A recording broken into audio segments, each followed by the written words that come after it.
Les premiers secours présentés par le docteur Laurence Badia. On a peur d'avoir une mort subite d'un sportif au cours de l'effort. Voilà. Donc là, si jamais vous êtes au poste et qu'il y en a un qui s'écroule, c'est un peu le but de qu'est-ce qu'on va pouvoir faire. D'accord? Alors, déjà, on va un peu placer la mort subite du sportif. C'est quand même quelque chose qui est relativement peu fréquent. En France, par an, il y a 1000 à 1500 morts subites, quel que soit l'âge des sportifs. Quand on compare une population normale de tout venant, il y en a 40 000 par an et en France. Donc quelque part, on a l'air de dire que le sport protège, même s'il peut tuer en effort, il protège quand même globalement la population qui en fait, parce que les tout venants, ils sont à 40 000 morts par an en France, soit ça fait à peu près 27 fois plus que les 1500 qu'on a de sportifs par an en France. Donc on a moins de chances finalement on a moins de chances de devoir intervenir sur les coureurs, on aura plus de chances à la limite de devoir intervenir sur la foule. Enfin voilà, en proportion et en fréquence. D'accord? Bon. Alors comment on définit la mort subite d'un sportif? C'est une mort brutale qui arrive au moment de l'effort ou 1 heure après l'effort. C'est encore classé comme une mort sportive, comme une mort subite du sportif. Ce sont des morts qui ont été assez médiatisées parce qu'on a tous vu des joueurs de football trouf s'écrouler.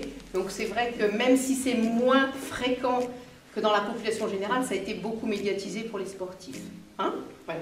Alors, quand on fait une mort subite et qu'on est sportif, de quoi on meurt? Que 90% des cas, c'est une cause cardiaque. Ça vient de la pompe. Dans 5% des cas, c'est une déshydratation terminale. Le mec, il n'en peut plus, il est tout sec, ses reins ne fonctionnent plus. Ou c'est une crise d'asthme sévère. Ça, c'est les morts les plus fréquentes dans 5% des cas. Puis après, il reste 5 autres % des cas, et bien là, même si on leur fait une autopsie, on ne sait pas de quoi ils sont morts. On n'en sait rien. Donc on retient 90% des cas, c'est la pompe, 5% c'est une crise d'asthme qu'il a fait à l'effort, ou alors une grosse déshydratation, puis 5% des cas, on ne sait pas ce que c'est. Voilà. Alors après, une fois qu'on sait ça, que dans 90% des cas, c'est une cause c'est une cause cardiaque, il faut différencier les âges. En général, avant 35 ans, le gars qui fait une mort subite sportif sait qu'il a une cardiopathie, une anomalie du muscle cardiaque, on dit arythmogène, c'est-à-dire que ça va lui coller un trouble du rythme qui sera responsable de la mort. Alors, toute la question, c'est de la difficulté de mettre en évidence ces cardiopathies arythmogènes. Donc ça, c'est de la cardiologie hyper spécifique, hyper fine, qui est faite chez des sportifs de haut niveau en général.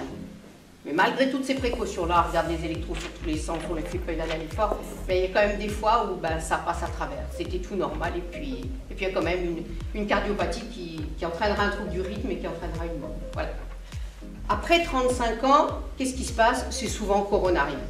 On a tous une petite plaque d'athérosclérose, un petit peu de gras au niveau des coronaires, ça migre, paf, ça nous fait faire un infarctus avec un trouble du rythme et on décède. Voilà. Hein? Voilà. Donc ça, c'est les grosses causes. Alors en fait, pourquoi c'est intéressant d'être là au moment? Parce qu'en fait, on a 3 minutes pour agir et pour que le type s'en sorte sans séquelles.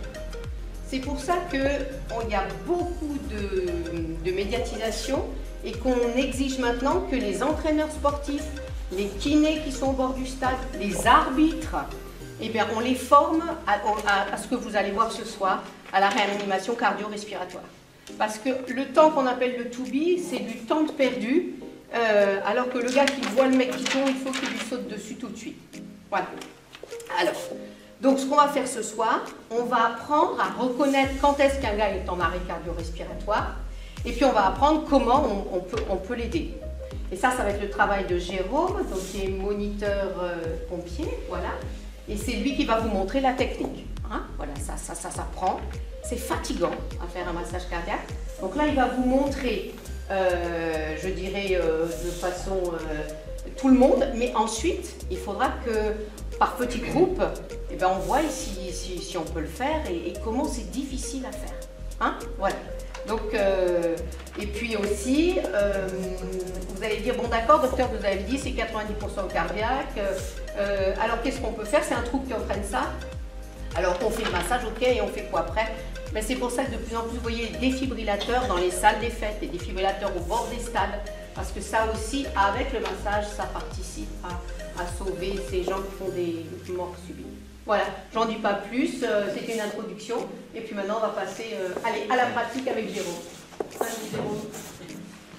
Donc on va reconnaître d'abord l'arrêt cardio-respiratoire. Voilà, vous voyez une personne qui s'écroule lors de la course, vous êtes là, vous êtes témoin, vous voyez une personne qui s'écroule. Eh bien, il faut y aller. Madame, madame, vous m'entendez?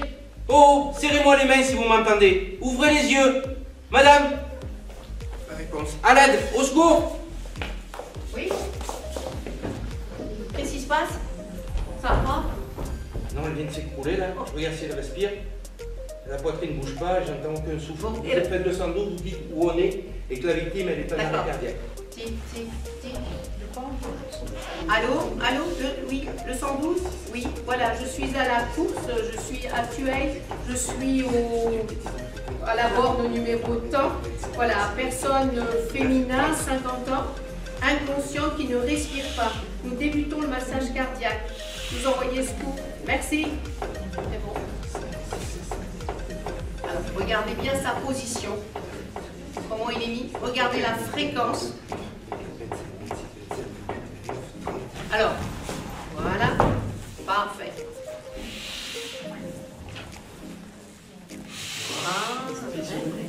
2 insufflations, 30 pressions. Pression, elle doit être faite entre 100 et 120 par minute. Et on donc. Hop. Il faut enfoncer de 5 à 6 cm dans le thorax. Alors, bon. Voilà, enfin. Voilà. Alors au bout d'un moment, là lui il a les poumons, il a la force, mais je vous jure c'est fatigant. Donc dès qu'on peut, on prend son relais. D'accord? Voilà. Donc on s'approche de la victime. Alors le plus près possible, on met ses genoux le prépuis de lui. On met ses bras tendus. On met une main sur l'autre. Voilà, je laisse faire ces 2 insufflations. Et on va au centre. Et on est parti, les bras droits. C'est les genoux qui bougent, d'accord? Donc l'important c'est de forcer avec les épaules, pas avec les bras. Vous verrez, on a plus de poids, on a plus de puissance. Voilà, 1, 2. Voilà, alors on fait tout ça pourquoi? Pour que le cœur qui est en fibrillation et qui en fait finalement envoie pas grand chose de sang au cerveau, eh bien on fait ça pour assurer une circulation sanguine. Ce qui va le sauver ce type-là, c'est pas qu'on fasse ça 3/4 d'heure sur lui, c'est que une fois qu'on a donné l'alerte, eh bien à ce moment-là, le défibrillateur va arriver, on va lui poser ses électrodes, on va analyser le tracé, il va dire choqué, il va prendre 2 décharges, et puis on verra, oh il repart, on a tout gagné, il repart pas, mais on recommence. Et au bout de 3 chocs électriques comme ça, si on a la chance que un médecin soit arrivé, à ce moment-là, nous on a un protocole à injecter avec des drogues particulières. Voilà. Hein? Mais si on attend qu'on arrive avec nos drogues, il est plié quand on arrive. C'est celui qui... En fait, il faut le voir tomber pour pouvoir le sauver. Vous êtes le maillon le plus important parce que c'est dans les premières minutes où c'est le plus important. Si on loupe ces premières minutes, tous les médecins du monde, tous les appareils médicaux du monde n'y feront rien. C'est pas compliqué. C'est vraiment la rapidité. À l'instant, il faut que ça soit très rapide. J'ai vu que vous n'avez pas vérifié le pouls avant de faire un massage cardiaque, c'est pas important? Voilà. Alors Jérôme, vas-y. Voilà. On vérifie le pouls, c'est une technique vraiment secouriste, de pompiers, de médecins, d'infirmiers, tout ça. Pour le grand public, dès que la victime elle est inconsciente, c'est-à-dire qu'au début, vous avez vu, j'ai demandé de me serrer les mains ou d'ouvrir les yeux. Il n'y a aucune réaction de sa part. Elle est inconsciente. C'est le premier signe de la règle, c'est l'inconscience. Le deuxième signe, vous avez vu, j'ai basculé sa tête en arrière, j'ai fait ça. Voilà. Donc je l'ai dégrafé, j'ai pris sa tête avec comme ça et j'ai basculé. Donc j'ai libéré les voies aériennes, je lui ai facilité la respiration comme ça. Ensuite j'ai regardé un peu dans la bouche et puis je me suis mis à écouter sa respiration, essayer de sentir son souffle d'air. Et j'ai regardé si sa poitrine, elle se soulevait. Ça, il faut le faire à peu près maximum 10 secondes. À peu près. Il ne faut pas aller au-delà, sinon on perd trop de temps. Si au bout de 10 secondes, vous ne voyez pas de mouvement et vous ne sentez pas le souffle, c'est le deuxième signe de l'arrêt cardiaque. Pour vous, c'est les deux signes qui vont vous dire elle est en arrêt, il faut que je masse. Et il faut masser dessus. Voilà. Parce qu'après, les techniques pour prendre le pouls, c'est pas facile dans l'urgence et on perd du temps. On va dire. Et puis, il en a un, il n'en a pas. Ouais, je sais pas, vous avez le doigt qui tremble, vous n'avez pas l'habitude, vous avez froid aux mains parce qu'il fait froid, vous avez des ampoules. C'est dur. Même nous, des fois, quand on est dans ces situations, on ne perd pas notre temps. Il est tout blanc, il est inconscient, il ne respire pas. Eh ben c'est bon, c'est marre. Le risque, le bénéfice-risque, il est dérisoire. Il faut y aller. Voilà. Je crois que ce qui est important de dire aussi, c'est que le plus important, c'est le massage. La ventilation, si vous êtes seul, ne vous acharnez pas sur la ventilation au début. À la limite, vous pouvez faire que masser. Voilà. Les premières minutes, le plus important, c'est le massage. Voilà. Si vous faites que ça, déjà, c'est énorme. Par contre, la ventilation, c'est bien si on est deux, si on a un masque, voilà. Parce que en fait, le problème, c'est que souvent les gens, ils n'osent pas faire bouche à bouche parce que les gens ont un peu vomi, c'est un peu dégueu. Donc du coup, ils font rien.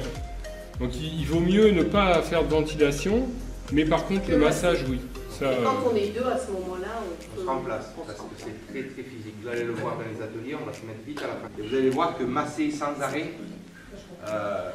C'est fatigant. Les secours, ils tardent à venir, même si c'est pas longtemps, quelques minutes, ça nous paraît une éternité. Et puis, il faut voir que dans ces situations-là, quand on n'a pas l'habitude, le stress est encore plus important que quand on a l'habitude.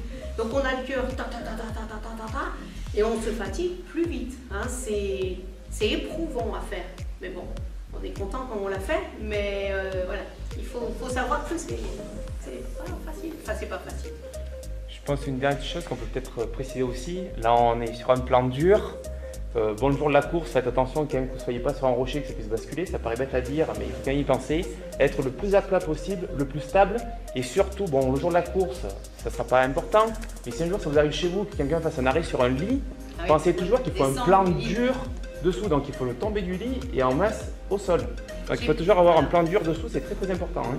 Sinon vous allez pomper, ça sera mou dessous, ça s'enfonce, vous ne faites rien du tout. Hein. Il y a une fois, il y avait un député à l'Assemblée nationale qui a fait un massage cardiaque. Son collègue qui était cardiologue, ça nous a foutu la rotate de tous. Il a assis, il a appuyé comme ça. Enfin, je veux dire, il ne servait à rien, quoi. Il faut les mettre par terre et puis y aller par terre. Voilà. Il faut bien comprendre qu'on écrase le cœur avec l'os qui est là. On utilise le sternum, l'os plat ici, et on vient l'écraser, écraser le cœur en fait. Contre le rachis. Voilà. Ça fait que quand on l'écrase, le sang va repartir dans l'organisme. Quand on relâche, il va se gonfler de sang, et etc. On pousse, il part et il revient. Donc il faut vraiment que dessous ça soit dur pour qu'on puisse écraser ce cœur. D'accord? Sinon, il y a une petite précision quand je donnais les deux signes de l'arrêt cardiaque. Il y a un troisième signe qui est assez simple à utiliser pour tout le monde, c'est le signe de la douleur, tout simplement. Parce que des fois, c'est difficile de faire la différence entre quelqu'un qui est dans un coma profond et en arrêt complet. Alors, pour aller simple et vite, pendant qu'il surveille la respiration, vous pouvez pincer le mamelon si une douleur est exquise. Quelqu'un qui est en arrêt, quelqu'un qui est en coma profond, ne va pas avoir de réaction. Le défibrillateur. Donc une aparté, quand il y a le cœur, il est régi par une activité électrique. Ce qui le fait pomper à un rythme tout le temps le même, c'est qu'il y a un courant électrique qui lui dit de le faire. Quand il y a un accident cardiaque, quand il y a un problème cardiaque, le cœur, il pompe d'une façon anarchique. Cette électricité qui lui fait normalement un bon rythme, elle est anarchique, c'est pas bon. Donc on va utiliser ce matériel pour redonner au cœur son bon rythme. On va faire un reset, entre guillemets, hop, et il va repartir sur le rythme qu'il avait au début. D'accord? On va utiliser cet appareil. Cet appareil, donc c'est un défibrillateur. On a une unité ici, c'est la pile et l'appareil. Et ensuite, on va utiliser ce qu'on appelle des électrodes. Avec un cordon, ça se trouve, alors c'est peut-être pas la même couleur, c'est peut-être pas, mais c'est le même principe dans tous. c'est pas la même marque. Il y a un connecteur ici que l'on va venir fixer à l'appareil. Et vous voyez ici, il y a 2 électrodes. Avec le dessin de la personne, hop, tout le monde le voit. Une qu'on va venir fixer en haut sur le côté droit. Voilà, hop, comme c'est marqué. C'est écrit, donc il est allongé, paf, Ici, hop, stop. et une ici qu'on va venir sur le côté gauche en bas. Alors d'après vous, pourquoi on en met une ici et une là? Pour faire le circuit. Ouais. Ça traverse. Voilà. Ça traverse. Ouais. Qu'est-ce qu'il y a entre ces 2 électrodes? Le cœur. Ici, il y a le cœur. Voilà. D'accord? Donc on va faire traverser un courant d'une électrode à l'autre. Ça va traverser le cœur et ça va le resynchroniser, relancer. D'accord? Ok? Donc on met les électrodes, on allume l'appareil. Alors c'est un appareil, vous ne pouvez pas faire mal à la victime, il ne faut pas en avoir les peur. électrodes sur la poitrine nue du patient. Ok. Branchez le connecteur des électrodes à côté du voyant clignotant. Hop, ça clignote, je le branche. Tout simple. C'est tout? Analyse du rythme cardiaque en Alors, cours. il écoute. Et je l'écoute. Ne pas toucher le patient. Je ne touche pas. Attention, là-bas. Voilà, Choc recommandé. attention. Appareil en charge. Donc là, Restez à l'écart du patient. voilà. Alors, écartez-vous. Voilà. Délivrez le choc maintenant. Appuyez sur la touche orange Alors là, maintenant. Choc. Choc délivré. Je choque. En pause. Commencez la RCP. Alors, comme pour du vrai, il appuie sur le machin, vous voyez votre gars fait comme ça, parce qu'il a pris le choc. Là, il n'a pas bougé. Ah non, là c'est un faux là. C'est un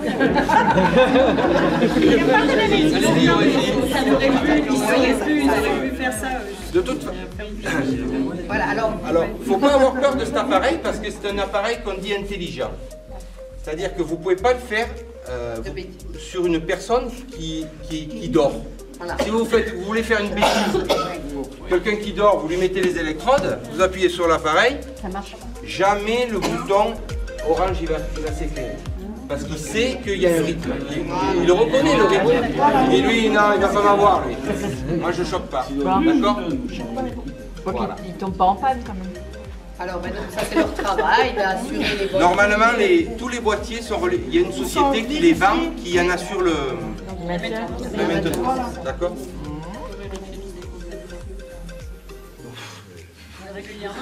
Et quand on s'en sert, il faut donc la mettre dans le Ils le savent. Là, les pompiers sont formés, ils savent qu'ils doivent rapporter. Il y a une petite mémoire. Et oui, mais ils viennent rapidement le recharger parce que. Voilà, parce Mais que on a toujours un Et de toute façon, maintenant, les nouvelles sociétés, quand vous enlevez l'appareil du support, ça téléphone Ça signale. automatiquement, ça signale à la société que vous l'avez enlevé. Ah oui, d'accord, ça Alors ça peut être du vandalisme aussi. Hein, Oui, mais, oui, parce ça qu'on fait automatiquement. ne peut pas s'en servir de très longtemps. Oui, bien sûr. Le même jour, Non, mais ça, c'est en demi-heure. bien sûr. Et on peut De s'en toute servir façon, plusieurs fois dans une journée. Mettons, on en a eu besoin le matin sur le trail. Si le soir à 18h on a de retour un pépin, la même bécane, elle a toujours de la batterie pour. Pompier, oui, bien sûr, bien sûr. Je crois qu'il y a, je ne veux pas dire de bêtises, mais il y a 500 chocs. Pour l'appareil. C'est énorme. Ah oui, ça lâche pas comme ça. Hein. Ça lâche pas du tout. Arrêtez la Oui, donc RCP. ce type-là, il a eu toutes les chances de son côté. Il vous a eu pour masser, il a eu des pompiers pour lui faire le choc. Donc s'il repart pas, c'est vraiment, il ne devait pas repartir. Sinon, après il y a le troisième arme, on arrive et puis nous on balance nos drogues parce qu'après 3 chocs électriques, si ça, on balance de la caroline et puis on en balance encore. Maintenant. Et puis après, Attention, écartez-vous. Choc délivré. En pause. Commencez la RCP. Voilà, il me dit de commencer la RCP et je vais aller. Voilà, en fait, c'est lui qui vous guide. De A à Z, vous allez l'écouter, lui. Et en fonction de ce qu'il va trouver comme rythme, il va vous dire quoi faire. C'est dommage qu'ils disent RCP. Malaise vagal et fracture. celui-là, il ne faut pas le maintenir. Hein? On ne le tient pas, on ne l'assoit pas, on l'allonge. Voilà. Et alors, si c'est en pente, on lui met la tête en bas. Et puis, on lui lève les pieds. D'accord? Voilà, donc il va ici se recolore et qu'il reprend connaissance, on a tout gagné. Et s'il ne reprend pas connaissance, monsieur, vous m'entendez? Ouvrez les yeux, hein? Il ne respire pas. Bon là, on y va. Mais sinon, en premier lieu, c'est quand même le plus fréquent, hein, un mec qui a soif, qui est déshydraté, il fait trop chaud, il a une petite tension, il a fait un effort, il veut y arriver, et puis il faut. Voilà, et alors on voulait dire aussi, qu'est-ce qu'on pourrait voir d'autre? On peut voir une fracture. Souvent, les mecs, ils tombent et ils se font une fracture. Alors, il faut savoir, donc, une fracture ici du tibia, du péroné, même si elle est déplacée, ça saigne pas trop. Mais quand on a une fracture plus au-dessus du genou, alors là, souvent, ça saigne. Alors là, il faut se rappeler ses cours de secouristes, se dire, merde, ce type, ça saigne, 112, j'ai une fracture, attention, ça saigne beaucoup, envoyez-moi les secours. Mais vous, il faut que vous fassiez un point de compression, que vous repériez l'artère fémorale qui passe ici, et vous appuyez suffisamment pour qu'il n'y ait plus de sang qui coule après.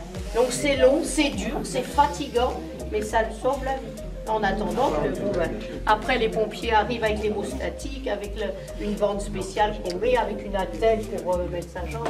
Attention, nous vous avons juste proposé quelques conseils afin de vous aider.